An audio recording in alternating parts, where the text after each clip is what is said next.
And we are here at Windy City Pulp and Paperback Convention 2012, and now we're with Jim Beard.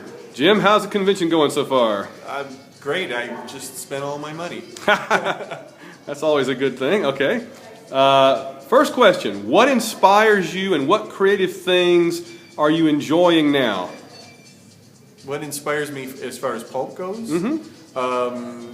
Boy, really all the other writers that I've met so far on Facebook are really inspiring me, and seeing all the things that they've done before them. And boy, you know, all the things that I actually love about pulp continue to inspire me. You know, all the classic stuff that I've read, the characters that I love, and I think back a lot about the stuff that my father instilled in me as far as the love of pulp, and that keeps me going too. Awesome. What is your favorite pulp story of all time?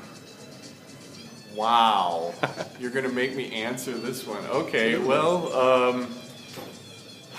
I think probably I'm going to have to go with, at least on the top of the list, Hex, the Doc Savage novel, Hex. Probably one of my most favorite pulp novels of all time. But I'm also going to pick something a little off the beaten path. The Dr. Death novels by this person named Zorro. Are you familiar with these? Okay, they're the wildest, craziest pulp novels ever. If I could write something like that someday, I'd be a happy guy. Awesome. Okay. What have you done so far, and why should readers look for it? Okay. Like we were talking about, I've actually been writing for a little over a year now, and I've got a lot of stuff in the queue, but two things.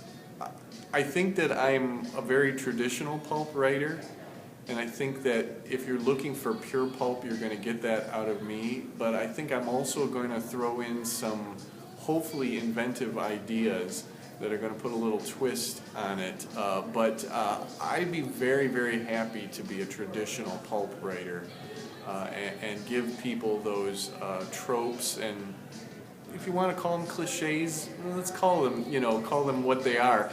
But I think, people have to get what they want when they're going to look for pulp. But I also want to keep moving it ahead, and I want to start combining different genres and different ideas in pulps, and taking a little bit here from a little bit here, and maybe even finding some new avenues, and still being able to call it pulp. Okay. What's a typical writing session like for you? A lot of sweating.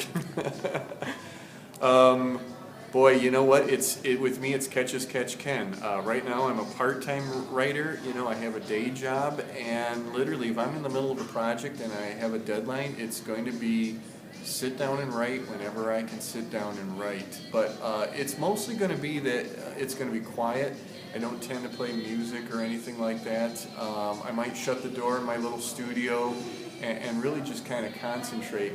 But the funny thing I've found is that I'm surrounded by maybe 100 pieces of paper, because I make little notes to myself all the time about where I'm going and things to remember, and then I kind of scatter those all around me and then try to look around and remember where I'm at. So maybe a little haphazard.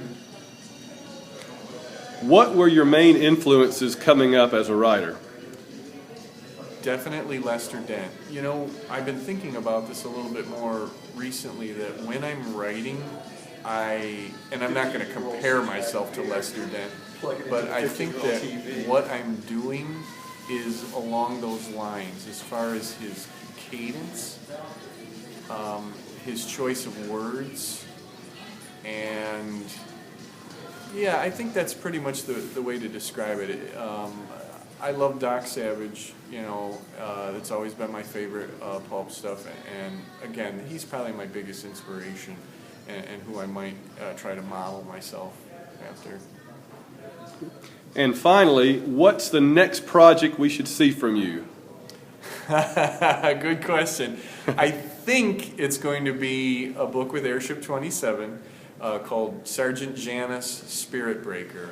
And it's my own Edwardian occult investigator. It's 8 short stories of his adventures with a linking device that links the stories, so that when you're done with the volume, that you may see it as one bigger story. Hopefully that's going to be coming out within the next few months, and by the end of the year I also have a top secret project through Airship 27, which is actually a licensed character, and it's going to be the first that Airship 27 has done, and maybe one of the first of its kind in the new pulp world. I just finished writing it. It's my first full-length novel, and I'm really excited about it. So Pulp Fest this year in August, and it's going to be revealed there. You're going to see the cover and what it's all about. Well, that's great. Jim, thanks so much for your time, and enjoy the rest of Windy City. Thank you for not asking me the tree question. All right.